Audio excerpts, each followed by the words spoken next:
G1 Climax Tournament is one of the major wrestling high points of the entire year, and it serves as a welcome break from the usual single elimination bracketed tournament format. Well, at least most of the time. However, how did we get this great event? Well, it was a long and winding road before we finally got to the G1 Climax. But it's a road which just happens to be the topic of this episode. Because today, Dave knows the secret origins of the G1 Climax Tournament.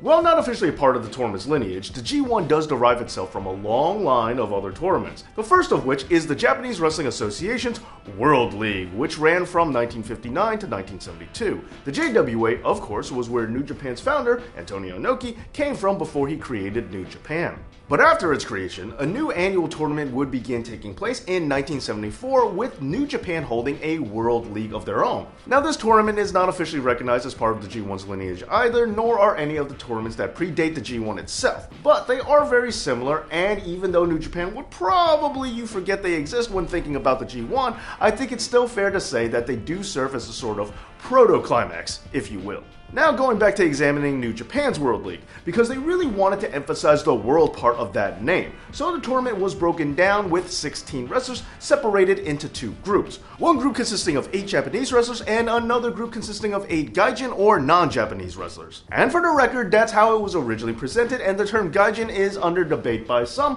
who feel that the term is outdated or offensive, while others maintain that it is a neutral word. Just throwing that out there. Anyway, this first tournament was a round robin that ran from April 5th to May 8th of that year, and it consisted of 2 rounds. In the first round, all of the Japanese wrestlers had a one-on-one bout against all of the foreign wrestlers. Each wrestler would receive 1 point for a win, half a point for a tie, and no points for a loss. Then at the end, the wrestlers with the most points from each group would advance to the next round. And in the second round, the 8 remaining wrestlers all faced each other, continuing the round-robin format. And the wrestler with the most points in the end would be declared the winner. However, this second round of the first tournament resulted in a 3-way tie between Antonio Inoki, Seiji Sakaguchi, and Killer Karl Krupp, thus resulting in an additional tiebreaker round. And the winner of this first tournament was, not surprising, company founder Antonio Inoki. The following year, Inoki would win again, but what was different about this year was that the 2-group concept was abandoned, and everyone, Japanese and foreign wrestlers alike, just faced each other for points in the first round. The top finisher would earn a hot seat directly to the finals, while the other top finishers would all face each other in a small bracketed tournament for the second round. And the winner of that would then face the top finisher in the finals. Confusing?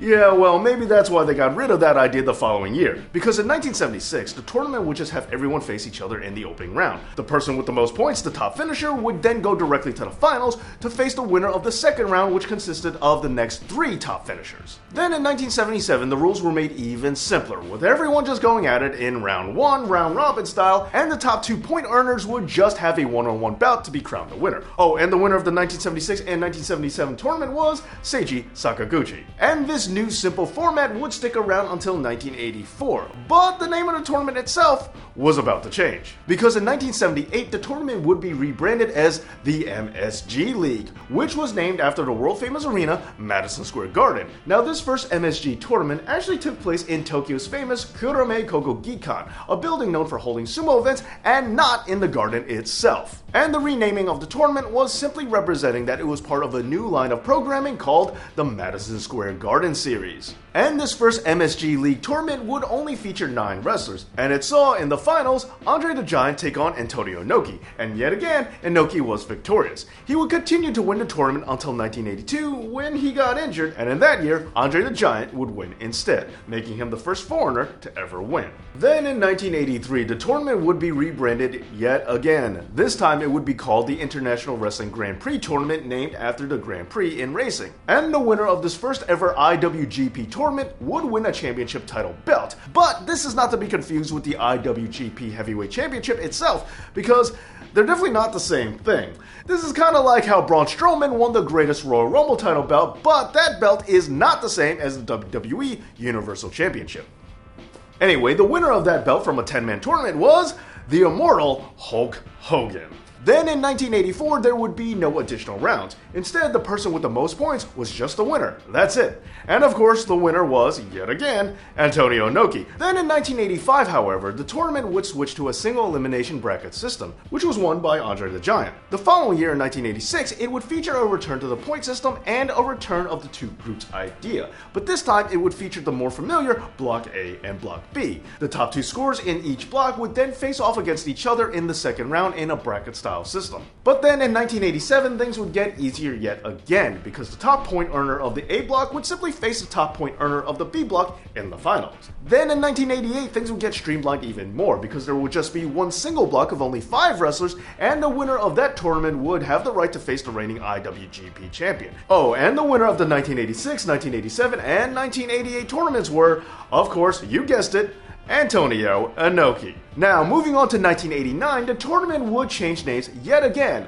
This time it would be called the World Cup, and it would feature wrestlers from the Soviet Union. And the format would switch to an A, B, C, and D block. And the top 2 wrestlers in each block would enter a bracket tournament in the second round. And the winner of the first and only NJPW World Cup was Riki Choshu. Now, there would be no tournament in 1990, but after that, in 1991, it would come back, and it would come back with a vengeance, because this is when we would finally see another rebranding, but this time, it would be the beginning of the official lineage for the wrestling world's biggest tournament. However, that's going to have to wait for another episode, so just join me here next week as I cover the history of the G1 Climax tournament. Thank you so much for watching, and as always, Dave knows.